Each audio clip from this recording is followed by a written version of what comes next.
So now that all the dust has settled at UFC 299, I am pretty proud to say the event went more or less how I figured it would go. But with that being said, there were definitely some surprises and some interesting takeaways from some of these fights. For one, Gamrot really disappointed me. Now, look, of course, RDA is still very, very game at 38 years old. I mean, that is not an easy fight by any means. But on paper, Gamrot should be a world beater. I'm telling you, his wrestling is the best in the entire division, and he has good striking. But the thing that I think is really evident about him and his style is that while he does have good striking, he isn't able to gain respect with it. He doesn't actually put people in danger with his striking, and that is very important when it comes to setting up your takedowns. I mean, look at Benoit Saint-Denis, for example. He is not as skillful at wrestling as Gamrot is, but because of how dangerous he is on the feet and how he's able to get guys to shell up and really worry about his striking, his takedowns open up. Even Khabib was very similar in that sense. He by no means was a high-level striker, but he was very durable, he was difficult to hit, and he would march guys down and wing shots at them. And you did not want to get hit by his punches. He was dangerous, and because he was dangerous on the feet, the takedowns opened up even more. But just because Gamrot simply isn't nearly as dangerous standing as those guys are, everyone is very ready for him to shoot. They're just waiting for it. And if he really were to face the tip top of the division, that's going to be a problem. But the other issue with Gamrot that I see, and this goes back all the way to a very, very early video I made, the problem with wrestling in MMA. To go back to the last two examples I used in Benoit Saint-Denis and Islam Makhachev, they are very well-rounded grapplers. They have amazing takedown ability and very high skills on the mat. I guess you could classify that as really good wrestling, really good judo, and really good jiu-jitsu. Though Gamrot really has his wrestling stat fully maxed out. I mean, there were a lot of opportunities against RDA where he could have slid his hooks in, taken the back, and he just didn't. So, look, his ability to take guys down, to cause scrambles, to end up on top, he's the best in the entire division at that. But when it comes to actually finishing the fight once he takes guys down, he's not really capable of that. Which is interesting because he actually competed at the 2019 ADCC World Championships, went up against Gary Tonin in the first round. Now, given he got eliminated, Gary hit this crazy foot sweep on him, took his back, rear naked choked him. But still, it's wildly impressive. He competed at the highest level grappling tournament there is. You just think we would see more attempts to finish the fight once he takes it to the ground then. The other big surprise to me on this card was Jailton Almeida versus Curtis Blaydes. Now, in my breakdown for this fight, I did think Almeida would be able to get Curtis Blaydes to the ground, but because Blaydes was a real high-level college wrestler with a 30-pound weight advantage in this fight, the takedowns wouldn't come easy. It would come from Almeida being really quick, being able to drop down, lacing Blaydes' legs in order to get the takedown. I didn't think he'd be able to hit the standard single, double leg mat returns that, he would normally hit on certain guys. But no, he grabbed a single leg holding Curtis up against the fence, just cut the corner, was able to take him down. He used a body lock to lift him and mat return him, and I was like, whoa, I that really surprised me. I did not think we were going to see that. But when you're dealing with a guy who has such a massive size advantage against you, the power differential is, a serious problem, clearly. And Blaydes was pretty much landing hammer fists. No giant thudding shot landed on the chin, all hammer fists to pretty much just behind the ear, and finished him.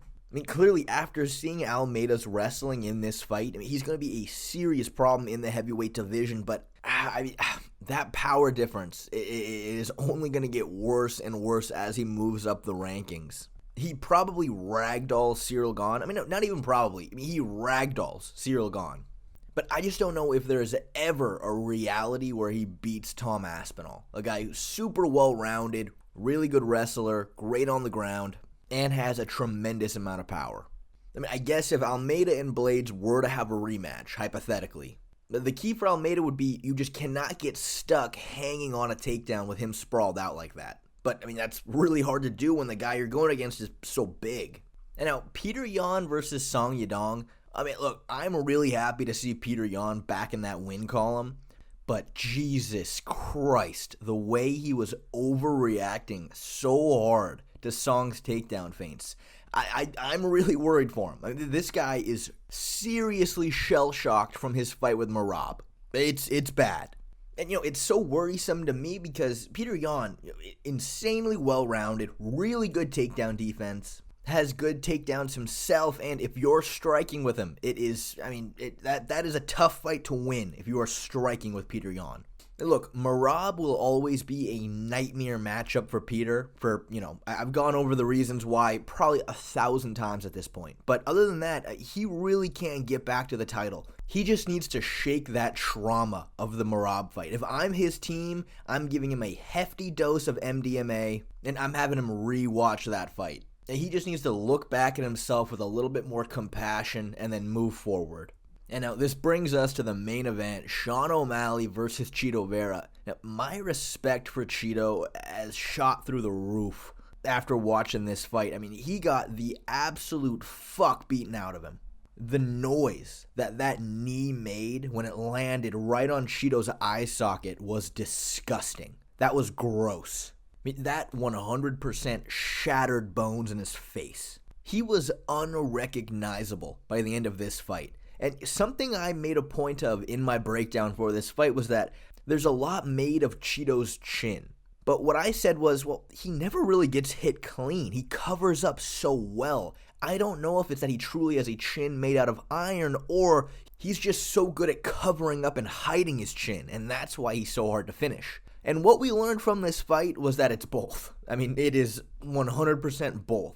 But the trade-off for having really tight defense, a really high guard that protects your chin so well, is that it's very difficult to find counters, and that's what we saw in this fight.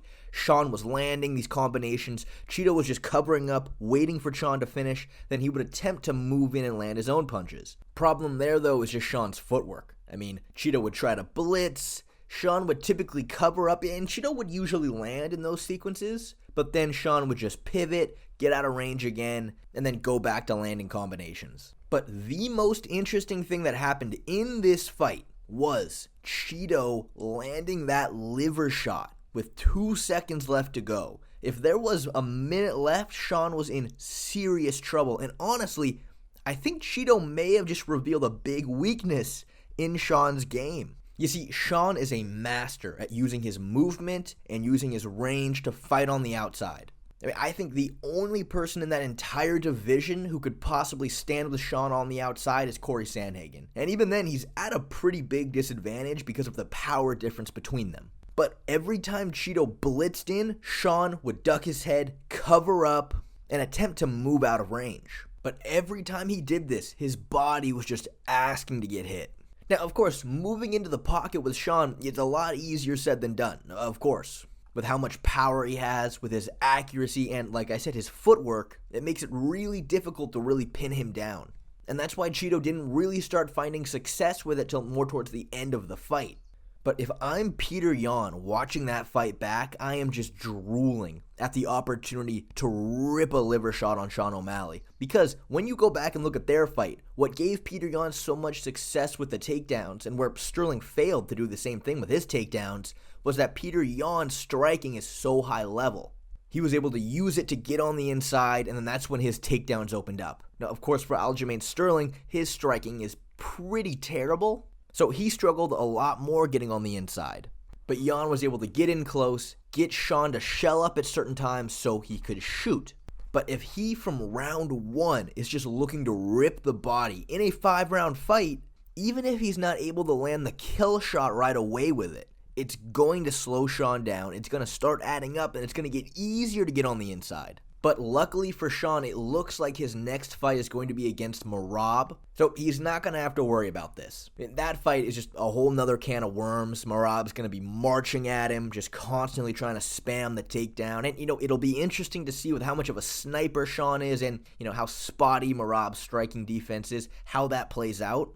But when Sean fights a really high-level striker who can get on the inside and get Sean to cover up, I really think they can exploit the body work on Sean. I've talked a lot about in this video, there are a lot of trade-offs when it comes to fighting. And in this case, the trade-off for being so tall and long and fast for your weight class is you don't have as much muscle. You're not quite as durable. And we'll see if other bantamweights have picked up on this.